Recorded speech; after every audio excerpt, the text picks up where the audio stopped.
Hey y'all, it's Betsy with Happily Ever After Etc. and welcome back to another garden video. If you caught my video right before this, Mom and I went on our biggest plant buying adventure ever. We've been gone for 5 weeks to Australia, so we missed almost all the big spring nursery stocking days. So what normally would happen over 2 or 3 weeks as we hit each nursery individually happened all at once. That's fine. Mom ended up with 2/3 of the plants. She has a bigger garden and a bigger budget, but I ended up with quite a few plants. So since my brother is coming tomorrow to help me compost, today we're going to be focusing on putting plants in the garden so that I don't have to disturb the compost once it is laid down as much as possible. So things like the David Austin roses that are going in pots, we will not be planting today. Only things in the ground. So that's going to be things like this double scoop watermelon coneflower, my whole flat of daisies, the vinca, the April night salvia, the Mystic Spires blue salvia. I've got some petunias, some Silver Falls Dichondra, some Scaevola. I've got all kinds of pretty things. I've also got some dianthus and some Supertunias Bordeaux. So we're putting all those in the ground. Some of them have specific spots. Like I bought the white daisies. They were 50% off because I was looking for something that would be beautiful in a specific area. Like I didn't know exactly what I wanted, but I had one spot that I knew I needed to fill. And when I found this flat of daisies on the 50% off rack, I was like, that'll be a great thing to put in that spot. So I'm going to put those big pieces in place first. The daisies, the salvia, both the April night and the Mystic Spires were bought for specific spots. The vinca was bought for a specific spot. And then I bought the petunias, the Silver Falls Dichondra, the Scaevola, and the Sweet Alyssum as kind of spot fillers. So anywhere where I have an empty space that needs just like one plant that's going to get big or fill in or give me a lot of blooms and color, I'm going to tuck one of those kind of all around the garden. Gives me nice pretty pops of colors and annuals that give me lots of blooms and a little bit of continuity. The Silver Falls Dichondra and the petunias, some of those are actually going in my window boxes, so we won't be doing that today, just doing in the ground things. And some of these are meant for my porch planters. So we'll do a whole other video of porch plants in pots, of the window boxes, of the David Austin roses, and of the Foxgloves. I have 3 Foxgloves, but I actually planted maybe 30 milk jugs, the winter sowing method where you put your seeds in a little milk jug and it acts as a greenhouse. I've got like 30 of those milk jugs to plant out. Some are mine, some are Mom's. And I did this last year as well with Mom. They did fabulous. They were the best plant I planted in any of my milk jugs by far. And so I'm going to do a whole review of how they grew in the milk jugs, how they looked out in the yard, in the garden last year, how they bloomed in the garden, and then we'll plant this year's foxgloves in that video. So that'll be a whole review if you want to check that out. But for now, I'm going to start by placing my bigger specific plants. I swear you guys, this coneflower and these David Austin roses are the things I'm most excited about. I have wanted a coneflower like this for 4 years and had such a hard time getting my hands on one. So to find them at the nursery yesterday just made me very happy, but very sad because I did not have the budget, and my mom very sweetly bought this for me as a present. So I can't even put it down. I literally just want to go plant it right now. So we're going to do this first. We're going to do the other big pieces. Then we'll pot the little pots of color all around. We'll get all these things in the ground. And then we'll see what else we have time for this afternoon. Maybe we can do the foxgloves this afternoon. So if you want to watch any of the things I just talked about, stay tuned. We're going to start with the in the ground plantings. It actually smells good. I was not expecting that. Also, when I was researching these, did you know that coneflower comes somehow, some version of it, maybe Echinacea comes from Latin meaning hedgehog. Doesn't that make like so much sense? My mom got these little hedgehog garden thingy-mabobs. I don't even know what to call them. They're like silhouettes from a shop when we were in Germany. They're so cute in the front of her garden. I'm going to tell her to move them in front of her coneflowers. Isn't that fun? I might have to steal one now. Put it in front of my coneflower. She has 4. I didn't buy any. I bought a deer. I don't have any plants meaning deer.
All right, y'all, you can see what's left. I have 2 of the silver falls that are going to go to Mom's house. So I used 13 of them. Sorry, Mom. I know she doesn't mind, or we would have split them up if she minded, like with the petunias. So this flat right here are the petunias and silver falls that I have set aside for the window boxes. This Scaevola, Silver Falls, Sweet Alyssum, and 2 vinca from my pack of vinca that are over there are set aside for my porch planter. And of course, the David Austin roses that we are going to be doing in a separate video. As soon as I am done with this walkthrough, I'm going to be doing the Foxgloves. So we're going to just count them done for this video. In the meantime, it took me 3 hours to get everything planted this morning. I did take some breaks in that time, but from start to finish with a couple breaks, 3 hours, which honestly, I thought was pretty darn good. I'm gonna walk y'all through where everything ended up so you can kind of see. I'm very, very, very, very, very excited for the garden this year. I'm sorry about the helicopters. And let's look. So starting right in front of the shed is our first Silver Falls. Like I said, when we were in Australia at the Royal Botanical Gardens, they use this as a beautiful ground cover to spread out in empty spaces in the garden, and it was glorious. So I am trying it kind of all over the garden, And we're gonna see. I've used it in my porch planters for years. It is one of my favorite trailers. It is my favorite trailer. I like it better than ivy, any other kind of vines. So 1, 2, 3 of them up front. So if they do well in the landscape, that is going to be a game changer for me. I typically tuck one right here in this porch planter on either side, and well, it's sad right now because my brother forgot to water this pot when I was in Australia, but there's one coming out of the side to the right of that dachshund that has not had a drink, that poor little planter, in 5 weeks until yesterday. So even still, not having had a drink in 5 weeks, it's alive, so they can handle some abuse. I can go all the way around here, but there's not too much. There's nothing on this side. Got all my supplies here. One more Silver Falls. So I have 2 sedum here, but they are still babies. I just planted them this couple weeks ago, and they were on the clearance rack. So I'm hoping that they will come up and do beautifully. And honestly, I would like to propagate them to do this whole area with the sedum spilling over the front and tucking itself under the oak leaf. But that is going to take a while by propagating. I don't want to buy 8 million of them. So in the meantime, things like this working its way around, fabulous. I did a Supertunia Bordeaux in my orb this year. I usually do a bubble gum, so the Bordeaux is not as aggressive.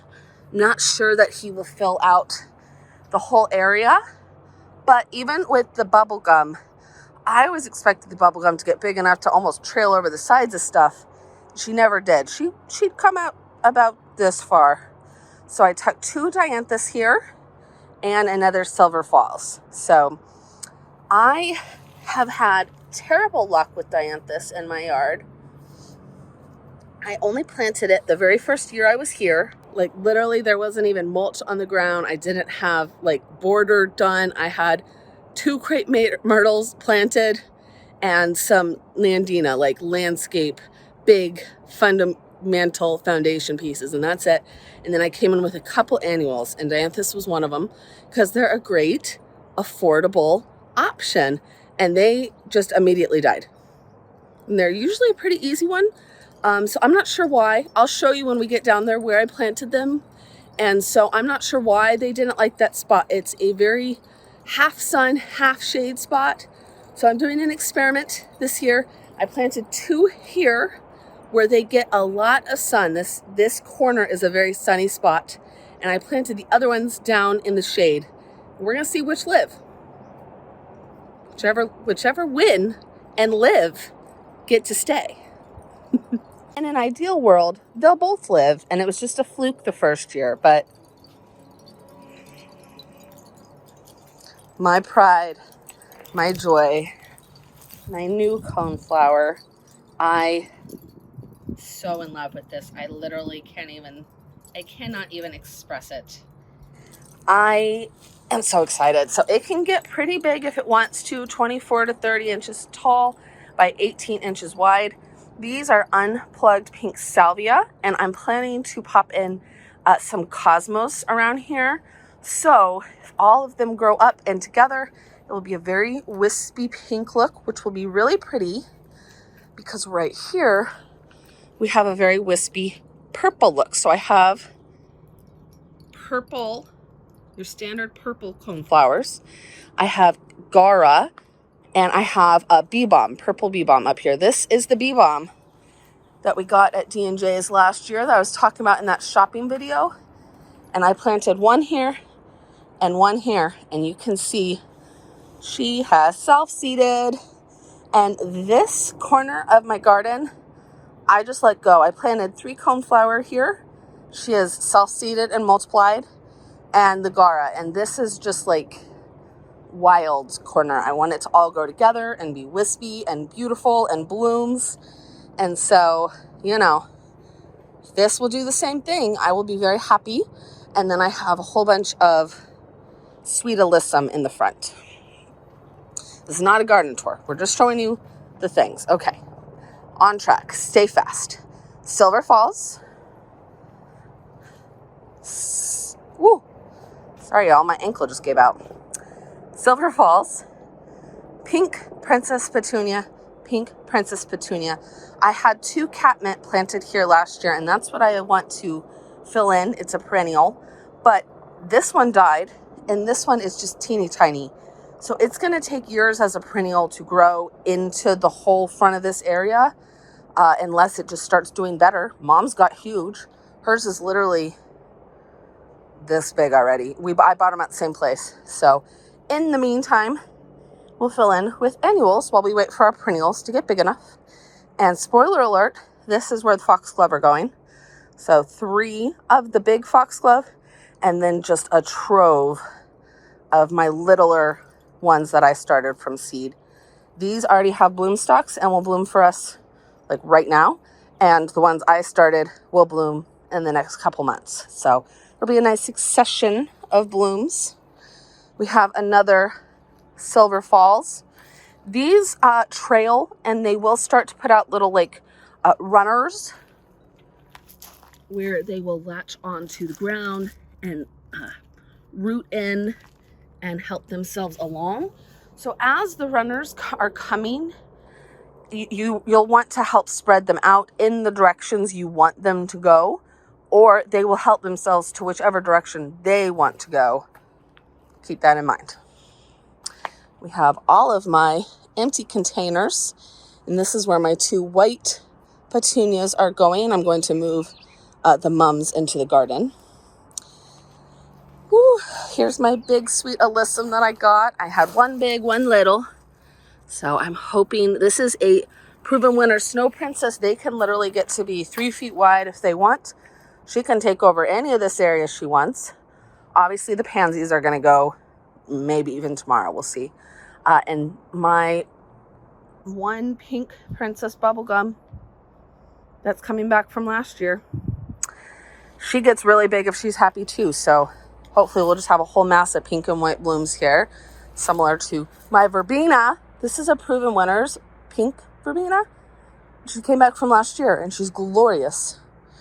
Right next to the April Night Salvia. So you can see through the cage that I have 1, 2, 3 April Night Salvia. So we planted this one. The other 2 are the ones that came back from last year, but something, either bugs or bunnies. Do you think that's where Bugs Bunny comes from? I don't know. Bugs or bunnies were eating it. So I covered it with this like clochey kind of cute cage that my mom got on Facebook Marketplace and I stole. And I think it was bunnies because the eating stopped and the plants started to rebound and are looking a lot better already. Now I had all 3 of them uncovered last year and they did not get eaten. So I'm not sure if we just got a new bunny in the neighborhood who likes them and the ones last year hated them. I don't know. But we put 2 on the outside, so we'll have a swath of 5 here. And we'll see if these 2 start getting eaten, then they have to be covered. If these 2 don't get eaten, then I'll probably move the cloche into the vegetable garden for my lettuce, which was the original reason I stole it. All right, we've got a pink princess petunia. We have another Silver Falls. And we have our swath of daisies that were very, very wilted. They really needed water. So I have watered them in. Actually watered them twice. And you can see the leaves are starting to perk up already. And they're getting much happier. But these ones on the left were hit really hard. Oh, look, so much better. Like night and day. But they are a little more sun, which will be great. Daisies love sun. That's why I put them here. Oh, so much better. But when they were already wilting and stressed from getting planted, I just give them little shade if they're wilted, and I pop a nursery cover over them. You can see That's what this is. I planted all the poppies from my milk jugs yesterday, and they are still need a little shade. So I just give them, if they need a little shade, they get a little shade. My Scaevola, I'm really excited about that. Hoping she will take over this whole area. And then I have a swath here left over for Gumfrina. That'll be pretty. All right. Ignore this area because we didn't do anything here. There's other things there, but we didn't do anything there. We did plant vinca here. Now, I planted a bunch of vinca in the front, and I just needed more to fill in. So I left the blooms on all the vinca that we planted today. The other ones, I already chopped the tops off so that they will get wider, bushier, put out more shoots, and just fill in. I want this whole area to fill in with vinca, and they will. Vinca love it in my yard. So once this is over, I'm gonna grab my scissors. I'll sacrifice the blooms on these two for the sake of a better tomorrow. But essentially, this whole front half was already here, and we planted all the back half because I planted 2 rows up front and then decided I didn't want to have to fill in with something else behind it. Let's go ahead and just do a bigger swath. So we also did 1, 2, 3. Sorry, wrong angle. Mystic Spires Salvia. And these are the ones that get big. So they can get up to 30 inches tall. And I think 18 to 20 inches wide. They have beautiful blooms. They are a perennial. They're just a fabulous plant. I've heard so much about them. I've never grown them. So I'm very excited to find them. They were literally $5 each, which is crazy. And this half of the garden gets a lot more shade than that half. So under this tree is almost full shade once the tree leaves out. The tree is not leafed out. So this is the most sun that this tree area will get all summer. And then it turns to almost full shade. And where the salvia is here, it is part shade. So Mystic Spires is supposed to be one of those salvias that thrives in full sun, but can also handle full shade. And it's not going to be as big and have as many blooms in full shade, but it will grow and it will have blooms. So I have planted them almost full shade, part shade, more full sun. And I'm hoping, even if they are a little stair-stepped, which happens in this area, that they will grow and that they will bloom. And we'll just see what happens. They were $5 each, which is a great price for any plant, let alone one that I've heard so many good things about. We're getting to the end of the row. Here is our other set of dianthus. Ooh, look at this color. Are these not beautiful? They're beautiful plants. And so we are going to hope, like I said, once this tree leaves out, this spot is almost full shade. You can see where this drip is. I had full shade impatiens last year, and they were glorious. So we will see which set, the shade set or the sunset, likes it better. The first set that I planted that died horrifically were planted right here, right where this lamb's ear is. And so they were part sun, part shade. And I'm hoping that it was just because I have very, very, very sandy soil.